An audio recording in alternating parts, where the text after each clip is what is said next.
ব্রাজিলের বিশ্বকাপ স্কোয়াড ঘোষণা হতেই যেন আবেগে ভেসে গেল নেইমার জুনিয়র। নিজের নাম শুনেই ক্যামেরার সামনে কান্নায় ভেঙে পড়লেন এই ব্রাজিলিয়ান সুপারস্টার। আর সেই ভিডিও এখন ঝড় তুলছে সোশ্যাল মিডিয়ায়। ভিডিওতে দেখা যায় স্কোয়াডে নিজের নাম ঘোষণার পর কয়েক সেকেন্ড চুপ থাকেন নেইমার। তারপর চোখের পানি ধরে রাখতে পারেননি তিনি, কারণ গত কয়েক বছর ধরে ইনজুরি, সমালোচনা আর কঠিন সময়ের মধ্য দিয়ে যেতে হয়েছে তাকে। অনেকেই ভেবেছিল হয়তো আর কখনোই বিশ্বকাপ মঞ্চে দেখা যাবে না নেইমারকে, কিন্তু সব বাধা পেরিয়ে আবারও ব্রাজিলের জার্সিতে ফিরলেন তিনি।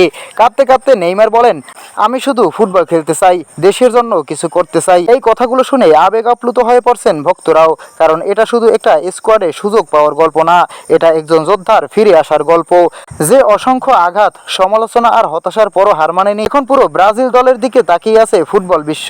ভক্তদের আশা, এবার হয়তো নেইমারের হাত ধরেই আবারও বিশ্বকাপ জয়ের স্বপ্ন দেখবে ব্রাজিল। প্রিয় দর্শক, ভিডিওটি দেখে আপনার কি মনে হয়েছে?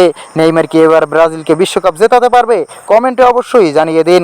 আর ভিডিওটি ভালো লাগলে অবশ্যই লাইক, শেয়ার এবং সাবস্ক্রাইব করুন।